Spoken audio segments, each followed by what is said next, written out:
Et bienvenue dans cette nouvelle édition, Les Femmes de Valeur. Dans cette autre édition, nous accueillons une femme qui, par ses œuvres, par ses actions, a de l'impact autour d'elle, de l'impact dans la société, laquelle femme pourra peut-être au terme de cette saison être la femme de valeur de Zelka 2021. Bienvenue à tous.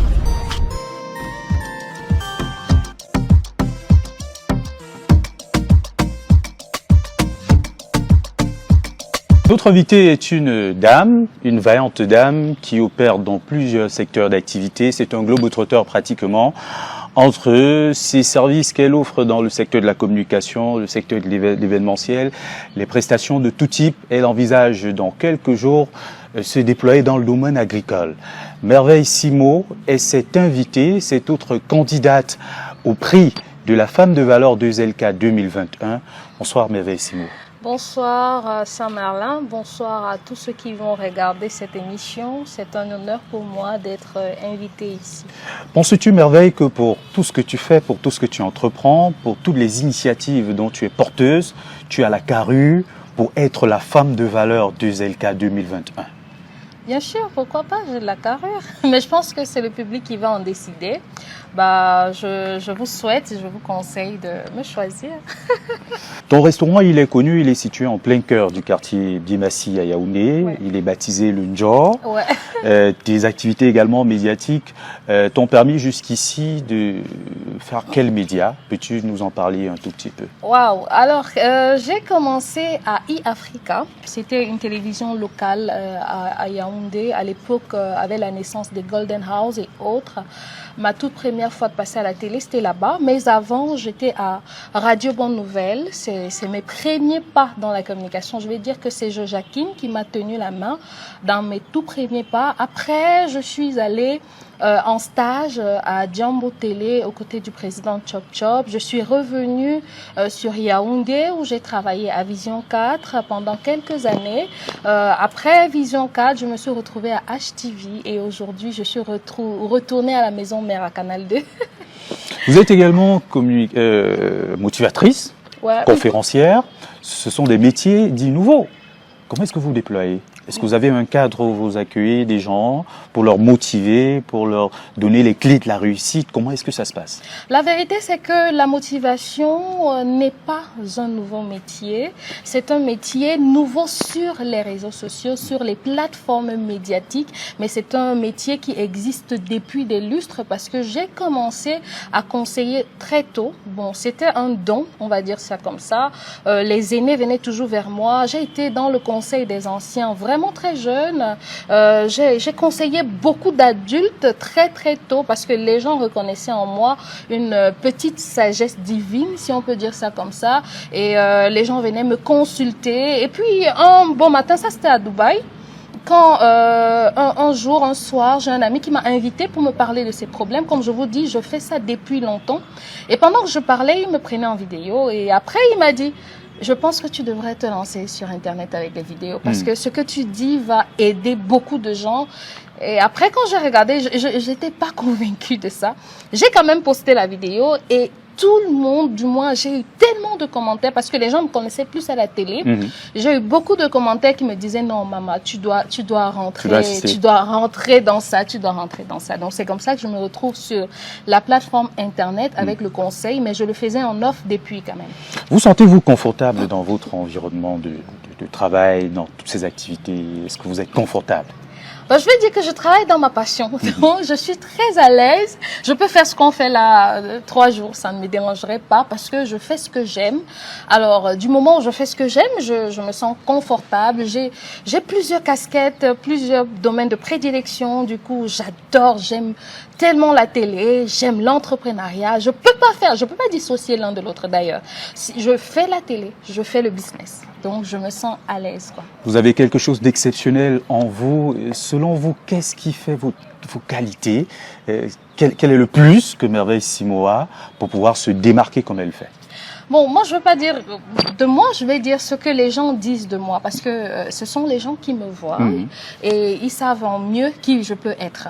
Bon, alors, il y a des gens qui me trouvent intelligente, il y a des gens qui me trouvent sage, Pour mon âge, il y a des gens qui estiment que je suis très précoce. Il y a des gens qui apprécient mon dynamisme. On me trouve assez dynamique, vraiment, je bouge beaucoup. Ma générosité, mon grand cœur, mon fou rire, parce que j'aime beaucoup rire. C'est très rare de me voir fâchée. D'ailleurs, ça se voit depuis le début. Il y a toujours ce sourire sur le rire. visage. Merci, oui, j'aime beaucoup rire. J'aime en fait la paix, j'aime l'atmosphère de gaieté autour de moi, même dans mon travail en tant que manager. Plusieurs fois dans des équipes, beaucoup de gens préféraient toujours mon équipe parce que j'ai toujours, je pense qu'il faudrait faire comprendre aux gens pourquoi est-ce qu'ils sont là. Et une fois que vous les avez permis de comprendre pourquoi ils sont là, ils se rattachent à votre cause et le travail devient facile.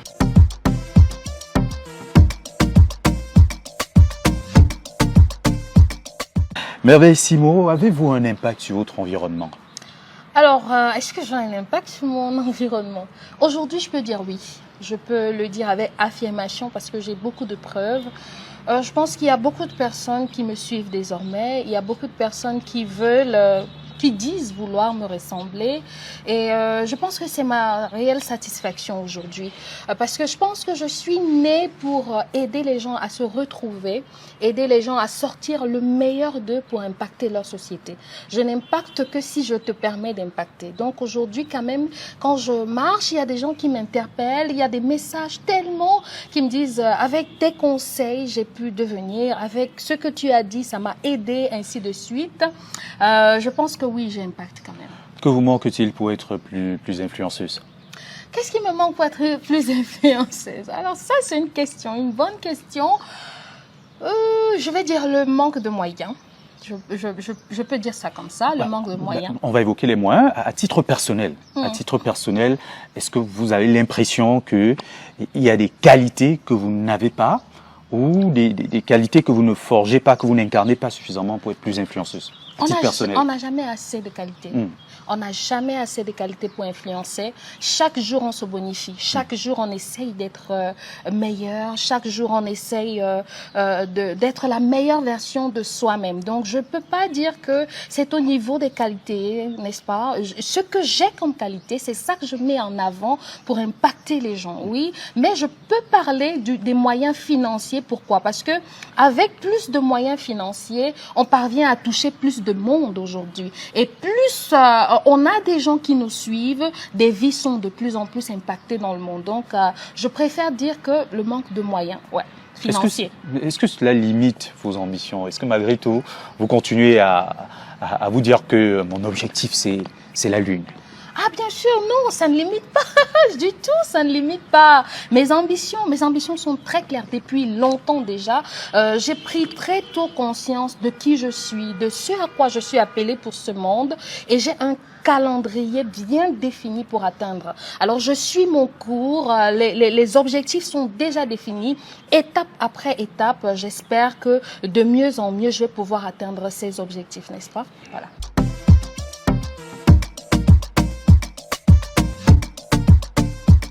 Nous sommes contents de savoir que vous êtes de plus en plus nombreux à nous suivre sur nos pages et à plébisciter ces candidates comme celle que nous avons en ce moment, Merveille Simo, et son magnifique sourire. Merci. Voilà. Ça vaut des millions aujourd'hui. Un prénom tout particulier. Merveille. Oh là là, merci beaucoup. Je me sens touchée, ouais. Alors, cette troisième rubrique est consacrée au développement et à votre regard sur la société. Selon vous, quand vous regardez notre société aujourd'hui, que lui manque-t-elle pour être meilleure à vos yeux? Alors, ça c'est une question vraiment vaste. Elle est excessivement généraliste. Qu'est-ce qui manque à la société? Moi, je vais parler de qu'est-ce qui manque à nous les humains, parce que c'est vrai que la société, c'est l'ensemble de l'humain et de l'environnement. Mais je pense à la jeunesse. Je vais parler à la jeunesse parce que je suis jeune. Il manque beaucoup de dévouement à la jeunesse. Aujourd'hui, on est beaucoup plus intéressé par des futilités.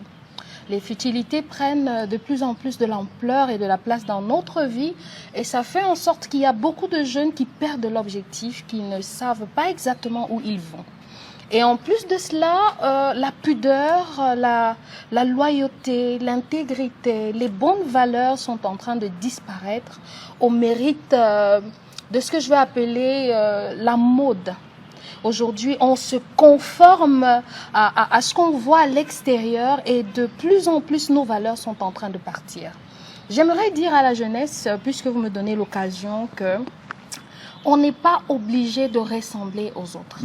Ce qui nous amène à un niveau supérieur, c'est le fait de connaître notre identité, de prendre ce qu'on n'a pas chez l'autre de positif et de l'associer à notre identité, à nos qualités pour dominer sur le monde. Si on va dans le suivisme, comme je suis en train de voir, on aura une jeunesse qui se conduit vers la perdition. N'est-ce pas? Ça manque à la société. Manque, aujourd'hui, on n'arrive pas à connaître nos objectifs, nous les jeunes. Vous avez des jeunes qui, de plus en plus, se livrent à l'alcool, se livrent à la drogue, se livrent à la mode. Il y a un phénomène de nos jours, je veux être milliardaire, je veux être influenceuse. Pour être influenceuse, je vais à Dubaï, je vais à Paris, je filme des sacs, ainsi de suite. Je me montre en public avec de grandes personnalités. Mais comment est-ce que ça se passe? Pour vous, le responsable, c'est qui? C'est cette jeunesse-là qui n'arrive pas à se prendre en main? C'est peut-être leurs aînés qui ne leur ont pas donné la bonne éducation? Ou c'est peut-être la conjoncture à laquelle la jeunesse se livre facilement? Tout le monde est responsable. À un niveau particulier, chacun a sa part de responsabilité. Ce n'est pas parce que mon père était quelqu'un qui buvait de l'alcool tout le temps que moi, je vais forcément devenir une soularde, n'est-ce pas? On apprend de tout le monde. Si nos parents ne nous ont pas appris, on peut aujourd'hui apprendre sur Internet, on peut avec l'environnement apprendre. De toutes les manières, si on a la volonté d'être une personne meilleure, on va toujours se diriger vers des choses bonnes afin qu'elles nous influencent. Mais le problème, c'est que la jeunesse aujourd'hui essaye de se faire influencer par de la négativité et de beaucoup d'inutilité. Du coup, vous allez voir que la classe sociale va dans quelques années être vraiment disloquée. On aura des personnes qui ont compris très tôt et une minorité que non, il faut travailler en offre pour devenir quelqu'un.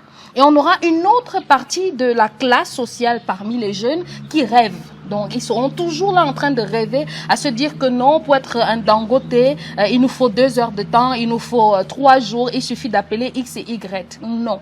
C'est ça qui va faire en sorte que la sorcellerie va prendre de plus en plus de l'ampleur. Les porte-monnaies magiques aujourd'hui prennent de l'ampleur parce que les jeunes ne savent pas qu'il faut travailler, il faut se sacrifier. À un moment donné, il faut d'abord rester dans l'ombre avant de venir. Et même quand on vient sur la place publique, on prend de l'espace petit à petit. Voilà. Merveille Simo a-t-elle des opinions politiques? Oh mon Dieu, ça c'est une question. Hein. Des opinions politiques? Non. Je veux pas rentrer dans la politique parce que c'est un domaine très glissant et jusqu'ici je veux voir mes enfants grandir. Puisque vous parlez d'enfants, on va sortir par là. Est-ce que vous avez des rêves de famille? Est-ce que vous avez une perception modèle de la famille? Bien sûr, je suis une femme et je pense que la grâce qu'une femme toute femme devrait avoir, c'est la nativité. On souhaite avoir des enfants demain. Je rêve de concilier une vie de famille et une vie professionnelle ensemble, de les mettre ensemble. Je veux être une femme qui impacte certes l'extérieur, mais qui surtout impacte sa propre famille. Parce que généralement, nous qui sommes devant les caméras, on impacte les autres, mais nos vies sont des portels, hein, c'est des petites poubelles. Donc moi j'essaye, et que Dieu m'aide vraiment, moi j'essaye d'abord, pourquoi pas avoir un mari, avoir des enfants, une famille, un socle familial bien établi, et puis je pense que ça va m'aider à mieux impacter la société. Mais moi je rêve d'avoir un mari, d'être soumise à mon mari, qu'il m'aime, que j'ai des enfants, que je forme mes enfants, j'aimerais bien les voir devenir des grands messieurs demain, pourquoi pas. Allez, c'était donc notre dernière question. Vous avez dit en début d'émission que vous avez la certitude que vous avez les qualités pour être la femme de valeur 2021. Au terme de cet échange, s'il vous était demandé de vous attribuer une note, ce serait laquelle? Non, je préfère laisser le public donner la note, hein, vraiment. À vous de donner la note en fonction de si vous avez été touché, si vous avez été intéressé, laissez un commentaire, dites quelque chose sur la page, voilà. Donc, c'est à vous maintenant de dire quelque chose. Pour moi, ça a été un plaisir de vous servir comme d'habitude. Après notre entrevue avec la candidate Merveille Simo, notre expert 2LK lui a attribué les notes suivantes. Pour sa forte et sympathique personnalité, 8,5 sur 10. Sur l'impact qu'elle a dans la société, 7 sur 10. Pour son mindset, 8,5 sur 10, soit une moyenne de 8 sur 10. À vous, chers internautes, de lui attribuer vous aussi des notes. Merci à tous de nous avoir suivis. Il nous vous reste, chers internautes, à nous suivre sur les réseaux sociaux et d'accorder des notes à notre candidate. Grâce à vous, elle sera peut-être la femme de valeur 2021, la femme de valeur 2LK. Merci à toutes les équipes techniques. Merci au Palais des Congrès qui nous accueille sur son site.